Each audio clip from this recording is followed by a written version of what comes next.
रुपाली ठोंबरे पाटलांनी तुमच्या संदर्भात एक ट्विट केलेलं होतं. त्याच्यामध्ये मला आश्चर्य वाटतं.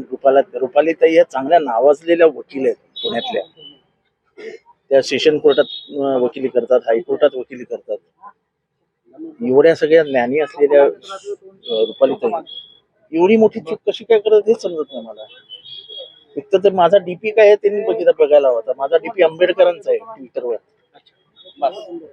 आंबेडकर फॅशन नाही फ्युजन है तो डीपी आहे माझा.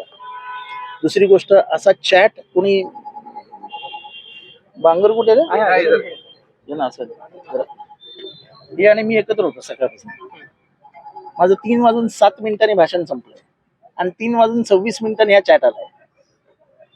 म्हणजे वैफल्यग्रस्त झालेले अस्वस्थ असलेले समर्थक काय करतात याची उत्तम निशाणी. आणि मग कसं म्हणता तुम्ही की धनंजय मुंडेंच्या मागे आम्ही काय नाही, आम्हाला काही हे नाही करायचं. अख्खी टीम कामाला लागली. त्या टीमच्या मेंबर झाले. हो वाईट याचं वाटतं.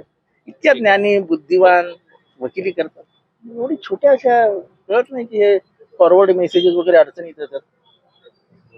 होणार काही नाही, आम्हाला माहिती पोलीस यंत्रणा काही करणार नाही. पण आम्ही सत्य परेशान होऊ शकतो, पराजित नाही. आम्ही येऊन केस नोंदवली. आता माझं एवढंच आव्हान आहे की हिंमत असेल तर माझा चॅट हा ओरिजिनल आहे हे त्या वकिलांनी सिद्ध करून दाखवावं. एकतर मी राजीनामा देईन, नाही तर त्यांनी माफी मागण्याची तयारी ठेवा. टायमिंग आहे बरोबर ना. ते सगळं टायमिंग मिळून लगेच निघतं. अहो सोशल मीडियावरती काम करणारे फार हुशार असतात. आता ह्यांनी त्याचाच वापर केलाय. अख्ख्या महाराष्ट्रभर तो चॅट व्हायरल केलाय. फार सगळ्या टीव्ही चॅनलला चालू आहे. असं पण वेळ आहे काय असं चॅट करायला? तुला पैसे पाठवतो, ते दलित आणि मुसलमान घेऊन ये. काय कशाला दलित आणि मुसलमानांना मध्ये दिसतात? ते काय पैशाचे हावरट आहेत काय? पैशाने विकत घेतले जातात काय दलित आणि मुसलमान? बस करा जातीपातीचं राजकारण. बस करा, बंद करा. याच्यानेच वाटोळं झालं महाराष्ट्राचं.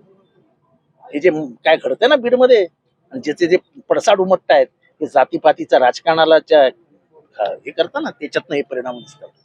बंद करा, बंद.